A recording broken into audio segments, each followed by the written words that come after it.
Realme C11 review. With the Realme C11, Realme is trying to pull a Samsung in the entry-level segment. We review Realme C11. Realme C11 has been launched in India at 7,499 rupees.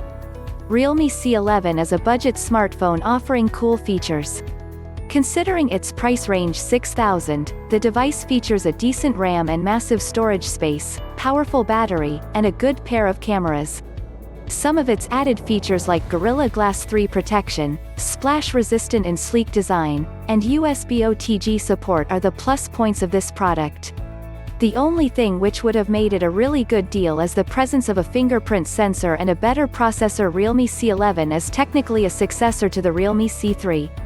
Now usually when a smartphone brand takes such a huge leap forward, it justifies it through hardware, even software, to make its case. Take Samsung for instance.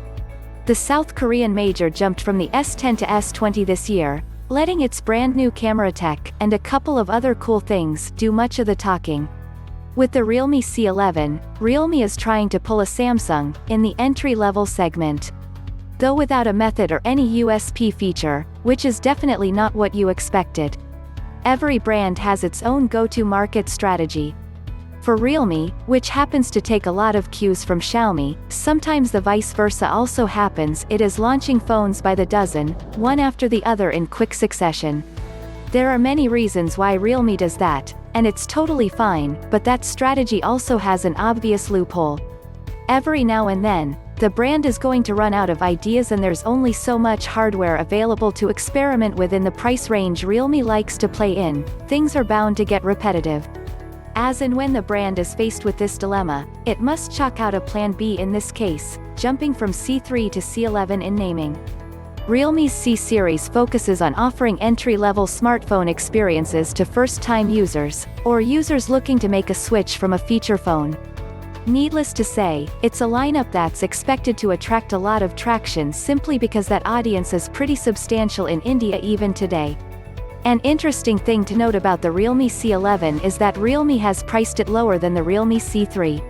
It has tweaked the hardware accordingly too, to cut cost, but the thing about an entry-level phone of its class is that you're already aware that it's going to have some limitations. The Realme C3 had those limitations. The Realme C11 also has those limitations.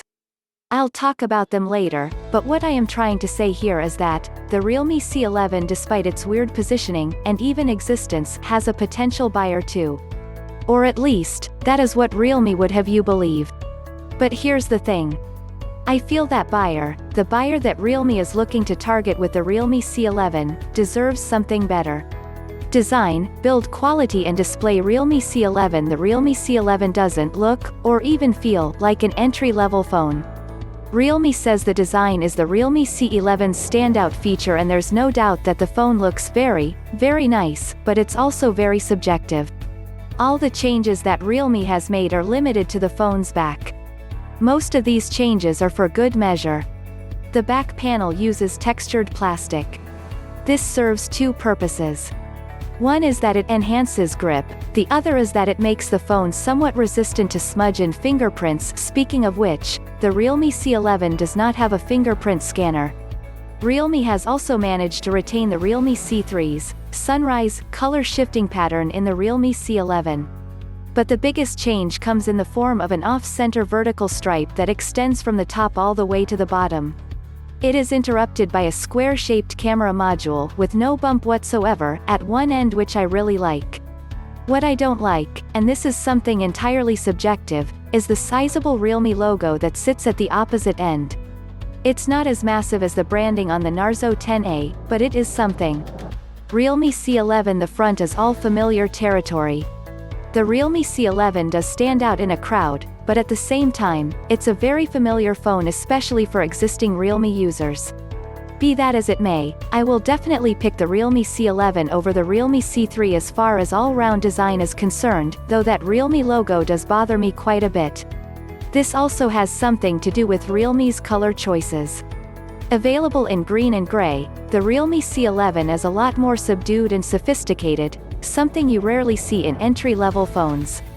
The Realme C11 doesn't look, or even feel, like an entry-level phone. The front is all familiar territory. There's a 6.5-inch tall 20:9 IPS LCD display with a 720p plus resolution and water drop style notch. The panel is nice and vibrant with good color reproduction and adequate viewing angles, though it's also a little glossy or reflective, so glare is quite evident especially under direct sunlight. Unlike the Realme C3, the Realme C11 does not have any Corning Gorilla Glass protection. Performance and battery life. Realme C11. The Realme C11 comes with just 2GB RAM and 32GB storage.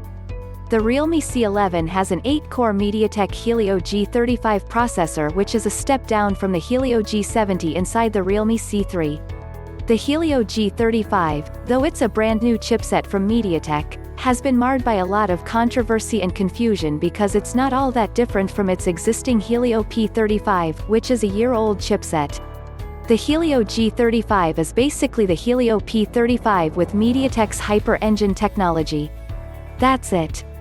And if you're thinking that MediaTek's Hyper Engine technology ought to be something special, it is not.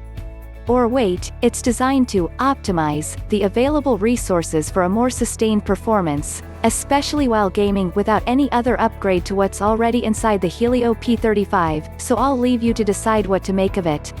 You shouldn't spend a lot of time trying to decode Realme's hardware choices with the Realme C11 though, because it's really pointless. Remember how I said all entry-level phones have limitations? Well, core hardware is one of them. While it's nice that Realme chose to go with a seemingly new processor, it doesn't change the fact that the Realme C11 is an entry-level phone, which is to say it's meant for the basics. This includes making calls, browsing the web and social media, texting, WhatsApping, even playing a few games, basic games like Candy Crush and Subway Surfers. For some context, the Moto G8 Power Lite has a Helio P35 and it works just fine. The Realme C11 with a more optimized version of the same processor should work fine too. And it does, where it can. Realme C11 has a gigantic 5000 mAh battery. Photo credit, Saurabh Singh, Financial Express. The bigger problem with the Realme C11 is that it has only 2GB of RAM and 32GB of onboard storage. We're still to cover a lot of areas, but let me skip ahead and tell you that the Realme C11 does not skip a lot of features for a budget phone, and yet somehow, Realme messed up with the most basic thing. On top of all this, it decided to literally jam-pack the phone with so many unwanted apps, it leaves you with only 17GB of available storage. Yes, there is a dedicated micro SD card slot, and yes, you can uninstall many of these apps, but 17GB of available storage out of the box, are you kidding me? That Helio G35 is also said to deliver superb power efficiency, and it does. Like the Realme C3, the Realme C11 also has a gigantic 5000 mAh battery and will easily last 1.5 to even 2 days with a combination of heavy and moderate usage. The phone supports 10W standard charging and charges via micro USB. Cameras. Realme C11. The phone has serviceable cameras. Photo credit, Saurabh Singh, Financial Express. For photography, the Realme C11 comes with dual rear cameras, consisting of a 13MP main and another 2MP depth camera. On the front, the phone has a 5MP camera. The quality of photos is quite good for the price, especially in ideal lighting. Indoor photos are serviceable. Low-light photos are disappointing, which is again typical for a phone in this price range. Should you buy the Realme C11? The Realme C11 is an entry-level phone that gets the job done and also looks good while at it, but it could have done a whole lot better if Realme had also focused on the basics, particularly on the RAM side. Realme's software is clean and minimal, but 2GB RAM and a truckload of bloatware just takes away so much from a phone that could have had a lot of potential. Rather, it ends up looking like a poor cousin of the Realme C3, which was launched not very long ago, by the way. The Realme C11 is an entry-level phone that gets the job done. Photo credit, Saurabh Singh, Financial Express. It's best to avoid the Realme C11 and instead go with the Realme C3, if you're planning to get a Realme phone that makes a lot of sense in all the departments. By paying 1,500 rupees more, you're getting a battery display, a faster processor, and more RAM. It's just more value for money. I know every rupee counts in the entry-level segment, which is why I said in the beginning that buyers deserve something better even at low prices. And the reason why I say this is because Realme made a perfectly fine entry-level smartphone otherwise. It could have added some more RAM too while at it.